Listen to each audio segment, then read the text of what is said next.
I received a call about a year ago from the Jacksonville Zoo and Gardens and requiring about administrating of a hearing test on one of the gorillas here.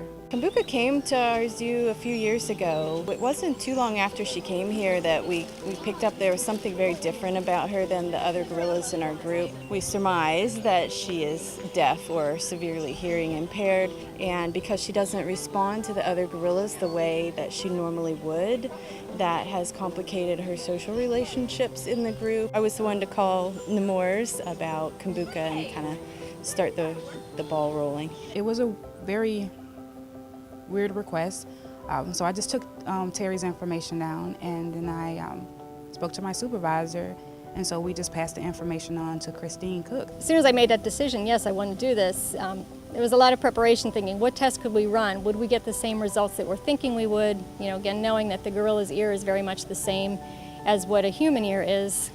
Theoretically, all the audiologists got together and thought, what could we really do with this test? Are we going to do a basic screening that we do on newborns every day, or is it something we want to do a more advanced test to look further up into the auditory system? And that's really what we ended up doing, both of those tests today, to kind of confirm the hearing in both ears.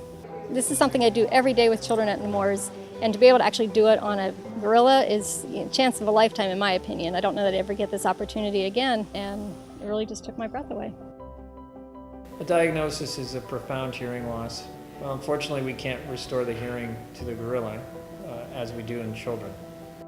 Just one word sums it up: it was awesome. If I would just said no to Terry that we don't do that, then it would never happen. But after I hung up the call, I was like, I gotta take this. This would be awesome. Now that Kumbuka's deafness has been confirmed, we will continue to work on helping her improve her quality of life by continuing to have the keepers using visual cues during her training sessions. Allow her to integrate well within the troop and be a good mom, hopefully. That's our intention.